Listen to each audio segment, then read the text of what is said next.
Hello everyone and welcome to another video on autonomous vehicles and the social nature of traffic. I'm Eric Winkhuizen.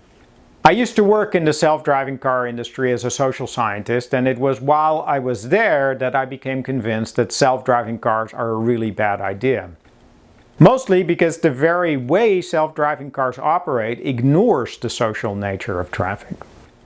In this channel, I present my arguments by analyzing examples of autonomous vehicle behavior from actual test drives posted by FSD owners and Waymo passengers on YouTube. In the last episode, and if you have not seen it, I will put a link in the description below, I showed that an autonomous vehicle cannot really see in the way people can. Instead, a self-driving car's perception algorithms calculate just a few categories of objects that surround it, and these calculations both simplify the world massively. All the other road users, whether they are cars or pedestrians, are represented as boxes of different sizes, and also generate errors such as false positives and false negatives.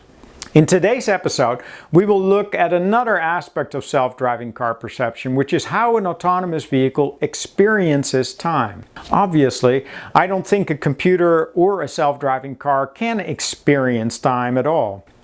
But when you look at how an autonomous vehicle works, it is striking how different it works from how we think people work. And because of the social nature of traffic, people trust that other road users experience time in much the same way as they do. Basically, that others, too, live in the here and now. That an autonomous vehicle doesn't live in the here and now is very problematic. Let's look at an example. Here is a moment from a Zoox video in which the Zoox goes around a parked car with an open driver's side door. The Zoox engineer explains what the car is doing.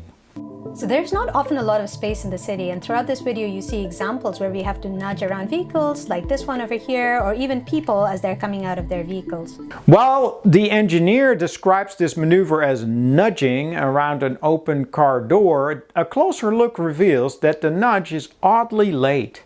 I will play it in slow motion.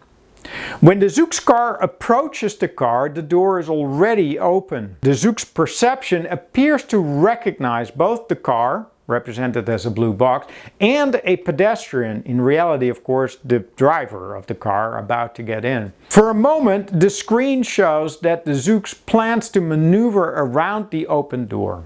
But then the nudge disappears from the path and the line straightens. And then, when the Zoox is right next to the white car, the Zoox suddenly brakes and veers into the next lane, nudging around the door that it has already passed. It is as if the Zoox is responding to the world of moments ago, and that it is driving in the past. And that may indeed be what is going on. An autonomous vehicle's software executes what roboticists call a sense, think, act cycle. In the sense cycle of the software, new sensor data is processed into an abstract internal representation of the world, a world model. That internal representation forms the input for the think modules of the software, like decision making and path planning, etc. And the output of those processes is the input for the act software modules, which send signals to the steering wheel, the brakes, and the accelerator. While the sense, think, act processes run quickly on specialized hardware, each software module takes some time to execute. And during this process, time in the real world advances. And as a result, the internal world of a self-driving car runs distinctly behind the real world. Just take a look at the internal world of the Waymo. Whenever you stop the video and compare the outside world with the internal world, you see that the cars in the real world are several meters ahead of where they are in the internal world. The representation of this car still has to cross the pedestrian crosswalk, while in reality the car is already in it. And the same counts for this car and this car and this car. Consistently then, the internal representation of cars that are in motion are behind the cars they represent in the real world, sometimes by several meters. And that is no surprise when one considers that if an autonomous vehicle's sense, think, act cycle is repeated every tenth of a second or so, a car traveling at 60 miles per hour will move about 8 feet, or roughly 2.5 meters, from one frame to the next. Quite a distance. And this may be the reason the Zoox car makes the nudging maneuver so late. Because a self-driving car executes a new sense, think, act cycle repeatedly several times per second, an autonomous vehicle is reborn every sensor sweep. Its world starts afresh with every clock tick, and the continuity of the world that people so effortlessly experience is not how an autonomous vehicle experiences the world at all.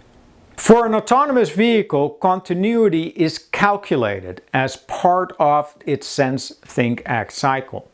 The software must decide whether a vehicle presented in frame A is the same as a vehicle that appears in frame B, for instance. And because there are often small errors in perception, this can result in an internal world that is very unstable. You can see this when you compare the real world with the internal world of the Tesla FSD. Okay, it figured out that that is not a lane. Oh man, everything's okay. You're stopping for the pedestrians. Again, we can see that the representations of people are always behind where they are in the real world. And also how much trouble FSD has keeping track of people when they briefly disappear behind each other. And note how often the orientation of people is off. It is a very unstable image compared to what we see. The instability of the world model propagates through the other software models. So in the Think module, an autonomous vehicle may decide to take one action in the current sensor sweep, but make quite another decision in the next. We already saw this in the Zoox video, where after one sensor sweep the car plans to nudge around the open car door, and in the next it changed its plan to go straight. And finally it decides to nudge again, although now it nudges around nothing. So the instability of the world model is obviously a problem for self-driving cars, and it would appear that Waymo has tried to address this issue by requiring multiple sensor sweeps before an object is recognized, as well as multiple sensor sweeps of not seeing an object before it is unseen and removed from the world model. Take a look at this encounter in a parking lot.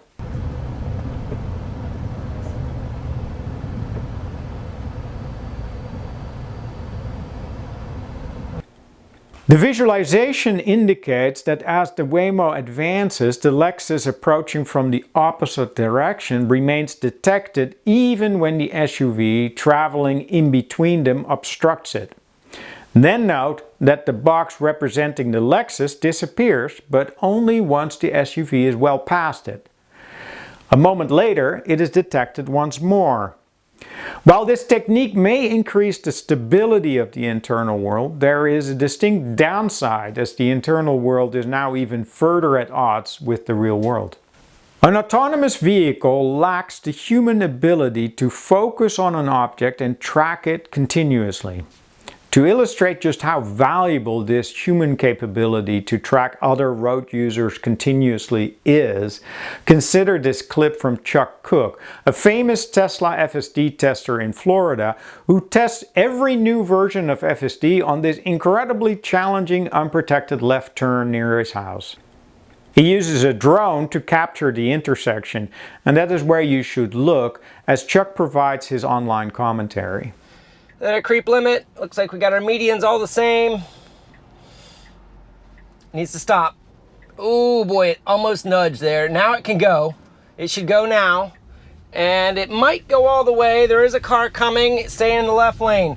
So that was a good one. It felt like it was going to jump out in front of that Jeep that went by. The Jeep tapped his brakes a little bit, but the car saw it in time and stopped very, very quickly. It felt to Chuck like FSD was going to go in front of the Jeep that was coming at high speed, and that the driver of the Jeep in turn tapped her brake. That is difficult to see on the video. There is no reason to doubt that Chuck saw this correctly. After all, if Chuck was worried that FSD was going to go in front of the Jeep driver probably would have been just as worried. Chuck Cook's unprotected left turn test of FSD demonstrates that Chuck is a much better driver than FSD. Even in cases when FSD gets through the intersection safely, as it did this time, Chuck would have handled it much better. In this case, he would not have rolled forward towards the intersection, scaring the bejesus out of the Jeep's driver. And when he could go, I have little doubt that he would have gone much more quickly than the FSD and not lingered in the median. But here's the point. Chuck's ability to see traffic coming from afar and to track cars continuously is key to handling this challenging situation well. So far, we have looked at how an autonomous vehicle experiences time and found a number of issues. First, the internal world runs behind the real world, which can lead to inappropriately timed decisions. Second, the internal world is cut into a sequence of pictures from which continuity must be calculated instead of experienced, leading to an unstable world. And third, the human ability to see the world continuously allows people to see small changes in speed with much greater sensitivity than a machine going through a sense, think, act loop. But there's another aspect of time that plays a central role in an autonomous vehicle's decision making that we need to discuss, which is how an autonomous vehicle deals with the future. Here is a video from 2015 in which Chris Urmson, the former head of Google's autonomous vehicle project, explains how Google's self-driving car uses prediction. And then we layer on top of that what it sees in the moment. And so here, all the purple boxes you can see are other vehicles on the road, and the red thing on the side over there is a cyclist. And up in the distance, if you look really closely, you can see some cones.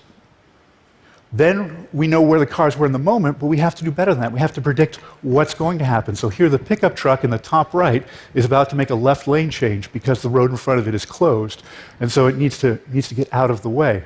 Knowing that one pickup truck is great, but we really need to know what everybody's thinking. So it becomes quite a complicated problem. Note how Chris says that the self-driving car predicts that the pickup truck that is driving in the next lane must change lanes because there is road work up ahead. That makes sense. But then he continues by saying something rather curious. What we really need to know is what everybody is thinking. I think what Chris means to say is that an autonomous vehicle calculates where every other road user will be in the next few seconds in order to determine whether its own path is clear and it can proceed. These predictions are represented by this spaghetti of colored lines. A self-driving car uses predictions to decide whether it can proceed on its planned trajectory. But let's get back to this notion that driving depends on making predictions about the future. On the one hand, this makes sense, because a car at speed has a lot of momentum, so any maneuver, braking, accelerating, or steering will take a certain amount of time, and you must make sure that the road ahead is clear. On the other hand, the very notion that one must predict the future in order to drive just seems preposterous on its face. Who can reliably predict the future? You must be an experienced fortune teller to do that. But most fortune tellers need tools like tarot cards or tea leaves in the bottom of a cup, and you can't be using those sorts of tools while driving. It is totally impractical. I'm joking, of course. My point is this: the future just isn't predictable. Why would anybody build a technology whose safety depends on being able to do something that is actually impossible? And yet prediction is a standard part of an autonomous vehicle software. Here's Brad Templeton from robocars.com. A robocar is covered with sensors, such as cameras, radars, LiDAR lasers, and more. Sensors are probably the most discussed aspect of the hardware. But in fact, sensors don't tell you what you want to know at all. That's because sensors tell you where things are right now. But you don't care about that. You care where things are going to be in the future. The information from sensors is just a clue towards the real goal of predicting the future. That's why one of the key areas of research today is getting better at predicting what the others on the road, in particular the humans, are going to do. Well, several teams have made great progress. It turns out that people are better than today's robots at predicting other people. Getting better at that is one of the key problems on the to-do list. So according to Brad, not only do autonomous vehicles make predictions, but people do so too. But apparently we are just better at it. As someone who studies human behavior, I find it rather bemusing when engineers posit that the way their algorithm works must be how people do things also. Even if in this case, surprise, surprise, people are better at it than the AI. That's not something you hear very often. After all, the starting point for self-driving cars is that people are such terrible drivers that they must be replaced. But Brad is quite wrong. People do not have to, and indeed do not, predict the future when they drive. People utilize an entirely different strategy to deal with the inherent uncertainty of the future. Let's just take a look at my friend Terry, who is a cabbie in London as he drives and interacts with various pedestrians.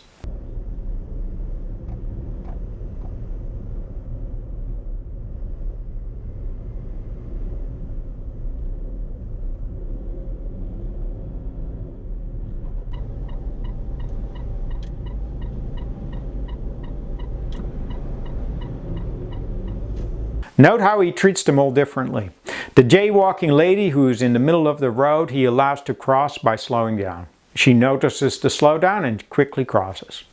But the two men who arrive from the left and want to cross, he makes wait by increasing his speed. And so they wait. And sometimes Terry gives pedestrians a quick wave to tell them they can go, as you can see here when he is turning right and lets the woman pushing a pram go first. In all of these cases, there is no need for Terry or the other road users he encounters to make any predictions. Instead, Terry and his fellow Londoners just rely on their ability to communicate. People can't predict the future, but they don't need to, because they can make the future in collaboration with others. This kind of collaboration is essential to keeping everybody safe. And by contrast, for an autonomous vehicle, driving is like playing a computer game in which the goal is to avoid all other moving boxes. And if all other road users are inanimate boxes, then I guess you better predict whether they will intercept with your path. Whenever a self-driving car must interact with human road users, you can observe the two very different approaches to driving. Consider this example in which a Waymo robotaxi comes upon a pedestrian in the parking lot of a store in Arizona. I will play it once and then break it down. Oh. Ooh. When the Waymo comes around the turn and presumably sees the woman who has just gotten out of her car, it slams on the brake. Oh. I suppose that the Waymo predicted that the woman's path might intersect with its own, and therefore took the abrupt action. It is hard to understand, which is why the passenger is quite surprised by the robotaxi's sudden braking. Oh. Now, the sudden braking by the robotaxi is read by the woman as done specifically for her.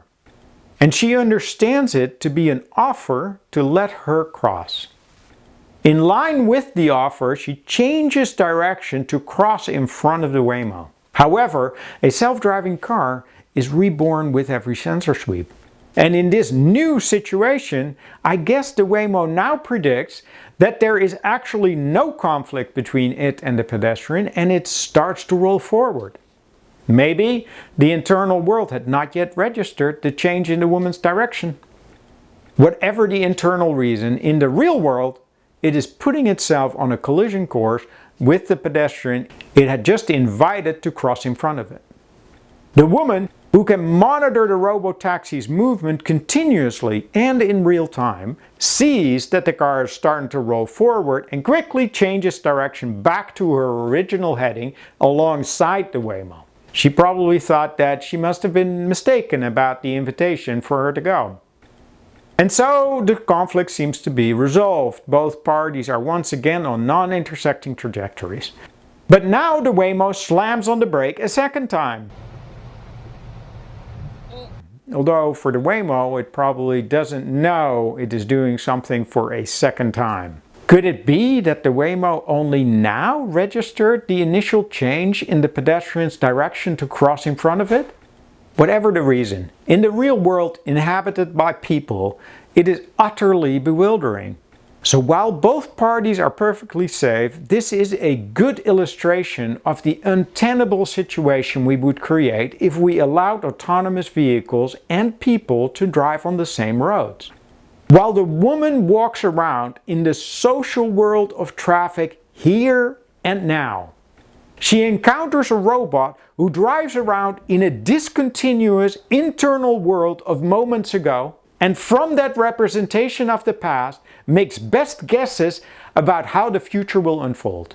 And as a result, the robotaxi's actions make no sense in the here and now and cause only confusion. And of course, the robotaxi is completely oblivious to the confusion it causes. How ironic is it that it is the woman who raises her hand in apology to the robot, as if it was her actions that caused the car to slam on its brakes twice.